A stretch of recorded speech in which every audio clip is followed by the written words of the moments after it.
दोस्तों, ये है हल्दी घाटी।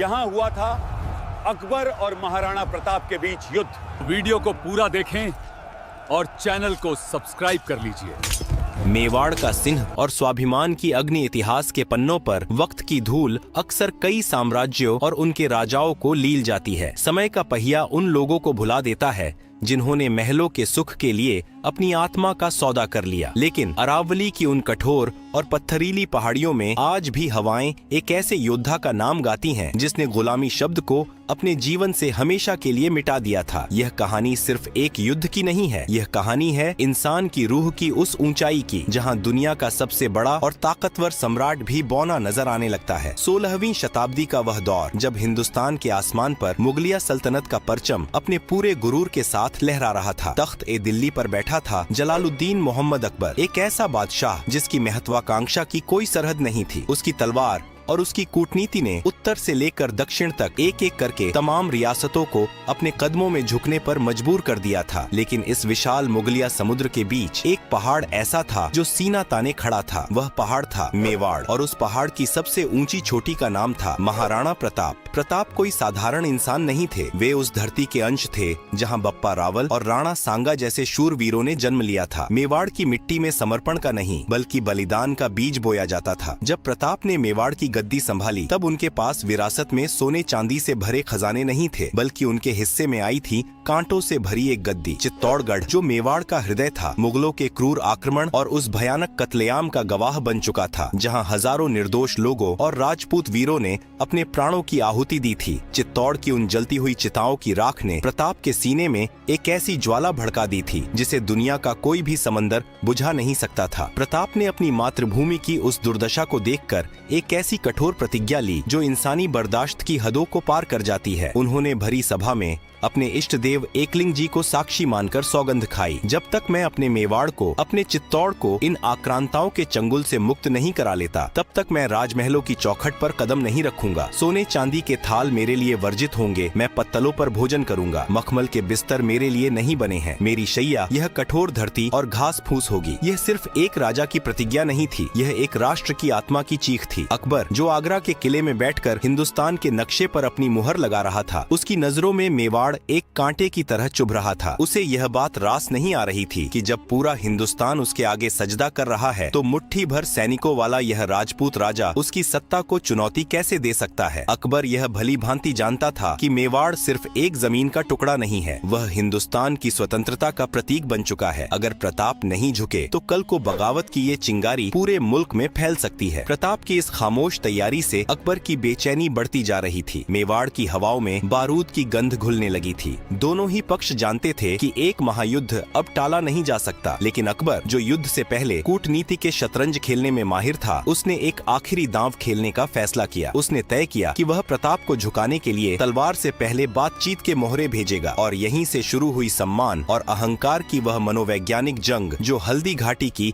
उस लाल मिट्टी की नींव रखने वाली थी। कूटनीति का अंत और रणभेरी का शंखनाद। अकबर एक बेहद चतुर और दूरदर्शी शासक था। वह भली भांति जानता था कि मेवाड़ के उन दुर्गम पहाड़ों और खूंखार जंगलों में अपनी शाही सेना को झोंकना एक बहुत बड़ा जोखिम है। राजपूती खून जब उबलता है तो वह मौत को भी एक उत्सव की तरह गले लगाता है। इसलिए तलवारें म्यान से बाहर निकालने से पहले अकबर ने शब्दों और संधियों का जाल बिछाने का फैसला किया। उसने सोचा कि जो काम तोपें और हाथी नहीं कर सकते वह शायद कूटनीति के मखमली शब्दों से हो जाए। प्रताप को मुगलिया आधिपत्य स्वीकार कराने के लिए अकबर ने एक के बाद एक 4 शांति दूत मेवाड़ भेजे। इसके बाद अकबर ने अपना सबसे बड़ा और मनोवैज्ञानिक दांव खेला। उसने आमेर के कुंवर मानसिंह को अपना दूत बनाकर भेजा। मानसिंह मुगलों के सबसे खास और भरोसेमंद सिपह सालारों में से एक थे। अकबर की चाल साफ थी, एक राजपूत ही दूसरे राजपूत को समझा सकता है, या यूं कहें कि एक राजपूत ही दूसरे राजपूत के अहंकार को चुनौती दे सकता है। जब मानसिंह मेवाड़ की धरती पर भारी शाही लश्कर के साथ पहुँचे तो उनका स्वागत उदय सागर झील के किनारे किया गया। राजपूती परंपरा के अनुसार मेहमान के लिए एक भव्य भोज का आयोजन किया गया। लेकिन जब भोजन का समय आया तो मानसिंह ने देखा कि महाराणा प्रताप वहां उपस्थित नहीं थे। उनकी जगह प्रताप के युवा पुत्र कुंवर अमर सिंह ने मानसिंह का स्वागत किया। मानसिंह के माथे पर सिलवटें पड़ गईं। उन्होंने भरे दरबार में पूछा, महाराणा प्रताप कहाँ हैं? क्या वे हमारे साथ भोजन नहीं करेंगे? अमर सिंह ने बहुत ही शालीनता लेकिन एक छिपे हुए व्यंग्य के साथ उत्तर दिया, महाराणा के पेट में कुछ पीड़ा है, इसलिए वे इस भोज में शामिल होने में असमर्थ हैं। मान सिंह कोई मूर्ख नहीं थे। वे तुरंत समझ गए कि पेट का दर्द तो सिर्फ एक बहाना है। असल में प्रताप उनके साथ एक पंगत में बैठकर भोजन करना अपने स्वाभिमान के खिलाफ मानते हैं। मान सिंह का चेहरा क्रोध से तमतमा उठा। उन्होंने अपनी थाली वहीं छोड़ दी और अपनी मूंछों पर ताव देते हुए खड़े हो गए। उनकी आवाज में मुगलिया सल्तनत का गुरूर झलक रहा था। मैं जानता हूँ कि महाराणा के पेट में कौन सा दर्द उठ रहा है। मैं इस दर्द का पक्का इलाज जानता हूँ। प्रताप से कह देना कि जिस राजपूत ने मुगलों की अधीनता स्वीकार कर ली हो, उससे घृणा करना उन्हें बहुत भारी पड़ेगा। तभी पर्दे के पीछे से एक कड़कती हुई और पहाड़ जैसी भारी आवाज गूंजी। वह आवाज स्वयं महाराणा प्रताप की थी। कुंवर मान सिंह, हम उस थाली में भोजन नहीं कर सकते जिस थाली को उन हाथों ने छुआ हो जिन्होंने अपनी कुल की मर्यादा और अपनी बेटियों का सौदा तुर्कों के साथ कर दिया हो। सम्मान कोई बिकाऊ वस्तु नहीं है जिसे मुगलिया खजाने के सिक्कों से खरीदा जा सके। यह शब्द नहीं थे, ये मान सिंह के सीने में उतरने वाले दहकते हुए तीर थे। यह एक ऐसा सीधा और तीखा अपमान था जिसने मान सिंह के भीतर बदले की आग भड़का दी। मान सिंह ने अपना आपा खो दिया और जाते जाते खुली धमकी दी, मैं तुम्हारे इस खोखले गुरूर को रणभूमि की धूल में मिला दूंगा। याद रखना प्रताप, मैं बहुत जल्द लौटूंगा। प्रताप ने भी उसी शांत लेकिन खौफनाक लहजे में पलटकर जवाब दिया, हमें आपका इंतजार रहेगा और हाँ, हो सके तो अपने फूफा को भी साथ ले आना। हम मेवाड़ की चौखट पर तुम्हारा स्वागत अपनी तीखी तलवारों से करेंगे। इन 4 कूटनीतिक विफलताओं ने और विशेष रूप से मानसिंह के हुए अपमान ने अकबर के सब्र का बांध तोड़ दिया। आगरा के किले में बैठे बादशाह का अहंकार आहत हो चुका था। अब सुलह के सभी दरवाजे हमेशा के लिए बंद हो चुके थे। यह मामला अब सिर्फ एक रियासत को जीतने का नहीं रहा था, यह मुगलिया सल्तनत की इज्जत का सवाल बन गया था। अकबर ने तय किया कि अब इस बगावत को हमेशा के लिए कुचल दिया जाएगा। अकबर ने युद्ध का ऐलान कर दिया और इस ऐतिहासिक महासंग्राम का मुख्य सेनापति किसी और को नहीं बल्कि उसी मानसिंह को बनाया जिसकी आंखों में प्रताप से बदला लेने की खून की प्यास तैर रही थी। यह अकबर की एक और सोची समझी चाल थी, राजपूत की तलवार से ही राजपूत का सिर काटना। मानसिंह के नेतृत्व में मुगलों की एक विशाल और अजेय मानी जाने वाली सेना ने अजमेर से मेवाड़ की ओर कूच किया। इस सेना में हजारों खूंखार घुड़सवार, पैदल सैनिक, तोपखाने और जंगी हाथी शामिल थे। इधर जब मेवाड़ में मुगलों के कूच की खबर पहुंची तो महाराणा प्रताप ने भी अपनी सैन्य परिषद बुलाई। उनके पास मुगलों की विशाल सेना के मुकाबले केवल कुछ हजार सैनिक ही थे, लेकिन उन सैनिकों की आंखों में खौफ नहीं, अपनी मातृभूमि पर मर मिटने का जुनून था। प्रताप जानते थे कि खुले मैदान में मुगलों की भारी तोपों और हाथियों का सामना करना आत्महत्या होगी, इसलिए उन्होंने अपनी सबसे बड़ी ताकत अरावली के पहाड़ों को ही अपना हथियार बनाने का फैसला किया। प्रताप ने युद्ध के लिए एक ऐसी जगह चुनी जो मुगलों के लिए एक मौत का जाल साबित होने वाली थी। वह जगह थी हल्दी घाटी। खमनोर और बलीचा गांव के बीच स्थित यह घाटी इतनी संकरी थी कि इसमें एक बार में सिर्फ कुछ ही सैनिक प्रवेश कर सकते थे। यहाँ मुगलों की तोपें और विशाल सेना पूरी तरह से बेकार होने वाली थी। प्रताप के भील धनुर्धर पहाड़ों की चोटियों पर छिपकर बैठ गए और उनकी छोटी लेकिन खूंखार राजपूत सेना घाटी के मुहाने पर मुगलों के खून की प्यासी होकर खड़ी हो गई। तपती हुई सुबह आसमान से आग बरस रही थी और हल्दी घाटी की वह पीली मिट्टी जल्द ही लाल होने वाली थी।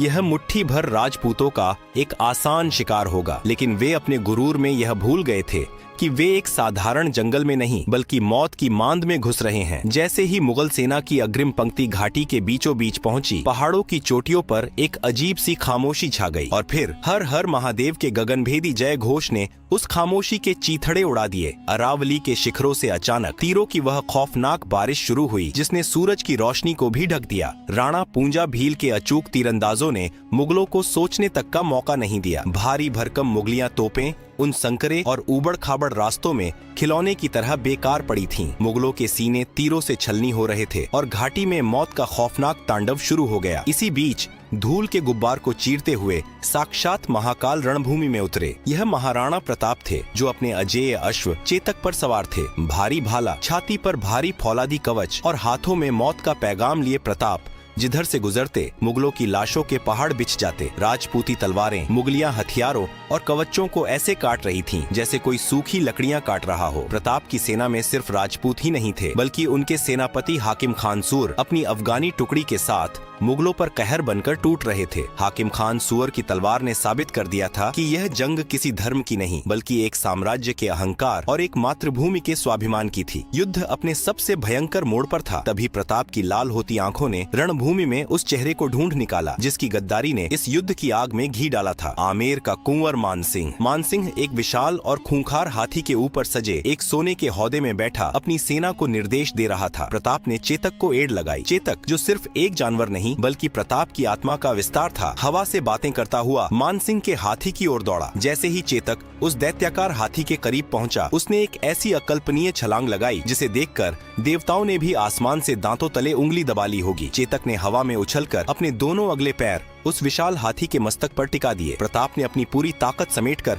अपना भारी भाला मानसिंह की छाती का निशाना लेकर हवा में झोंक दिया। भाला आसमान चीरती हुई बिजली की गति से निकला, लेकिन मानसिंह मौत को अपने इतने करीब देखकर खौफ से हौदे के अंदर झुक गया। वह अचूक भाला हाथी के महावत को चीरता हुआ निकल गया। महावत के मरते ही हाथी पागल हो गया और चिंघाड़ता हुआ मुगलों की सेना को ही कुचलता हुआ वहाँ से भाग खड़ा हुआ। मानसिंह के भागते ही मुगल सेना का मनोबल चकनाचूर हो गया। मुगलों में भगदड़ मचने ही वाली थी कि तभी युद्ध के मैदान में एक ऐसा दानव आगे आया जिसकी परछाई भी दहशत पैदा करती थी। वह था बहलोल खान। अत्यंत लंबा, भारी भरकम फौलादी ईरानी कवच से ऊपर से नीचे तक ढका हुआ और एक ऐसे ही दैत्याकार अरबी घोड़े पर सवार। उसके हाथ में एक विशाल दोधारी तलवार थी। उसे अपनी ताकत पर इतना घमंड था कि वह सोचता था कि प्रताप को तो वह खिलौने की तरह मसल देगा। वह दहाड़ लगाता हुआ और हवा में अपनी भारी तलवार घुमाता हुआ सीधा महाराणा प्रताप की ओर लपका। उसने दूर से ही ललकारा, प्रताप, आज तेरी मौत मेरे हाथों तय है। आज मैं तेरे इस राजपूती घमंड के टुकड़े टुकड़े कर दूंगा। प्रताप की आंखों में न कोई डर था, न कोई घबराहट, बस एक सर्द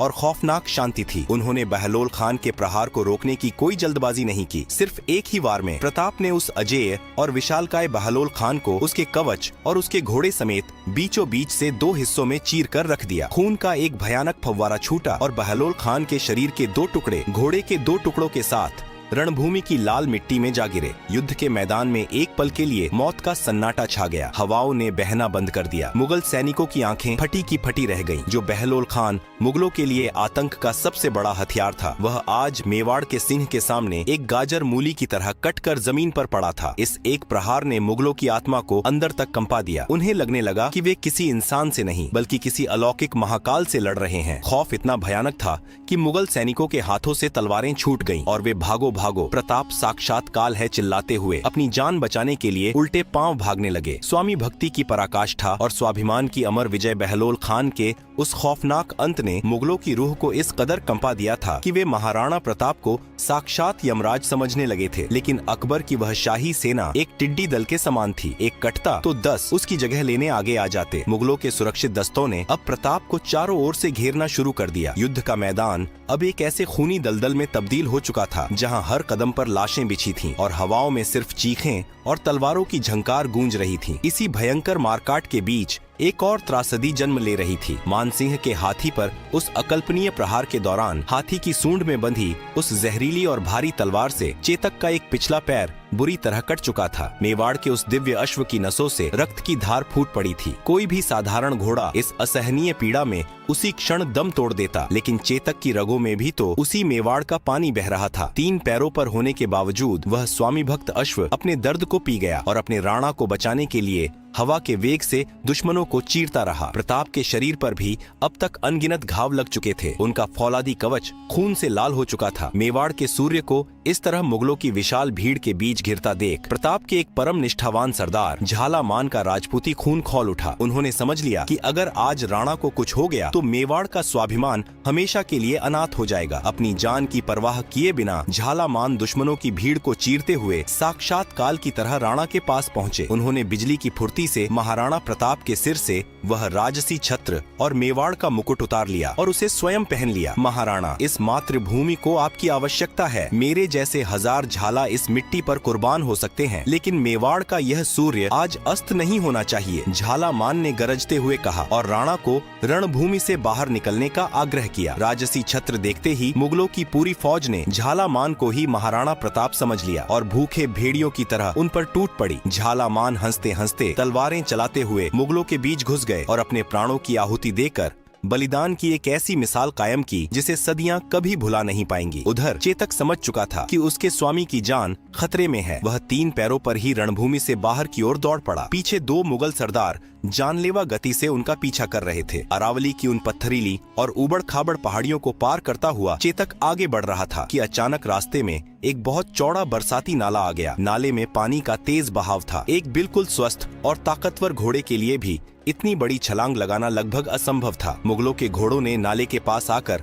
अपने कदम रोक दिए, लेकिन वह चेतक था। उसने पीछे मुड़कर नहीं देखा। उसने अपने स्वामी की जान बचाने के लिए अपनी बची हुई आखिरी सांस, अपनी नसों का आखिरी कतरा और अपनी आत्मा की पूरी शक्ति बटोरी और एक ऐसी अविश्वसनीय छलांग लगाई जिसने गुरुत्वाकर्षण के हर नियम को धता बता दिया। हवा में तैरता हुआ वह दिव्य अश्व उस चौड़े नाले के पार जा गिरा। मुगलों की फटी आंखें बस उस चमत्कार को देखती रह गई। नाला पार करते ही चेतक निढाल होकर जमीन पर गिर पड़ा। उसकी सांसें उखड़ने लगी थीं। महाराणा प्रताप ने तुरंत नीचे उतरकर अपने उस मूक लेकिन सबसे सच्चे साथी का सिर अपनी गोद में रख लिया। मेवाड़ का वह फौलादी शेर जो दुनिया की किसी भी ताकत के आगे नहीं रोया, आज एक बच्चे की तरह फूट फूट कर रो रहा था। चेतक ने अपनी दर्द भरी आंखों से अपने स्वामी को आखिरी बार देखा, मानो कह रहा हो कि मैंने अपना फर्ज निभा दिया। राणा और प्रताप की बाहों में ही अपने प्राण त्याग दिए। चेतक सिर्फ एक जानवर नहीं था, वह मेवाड़ के इतिहास का वह स्वर्णिम पन्ना बन गया जिसकी पूजा आज भी हल्दी घाटी की मिट्टी में की जाती है।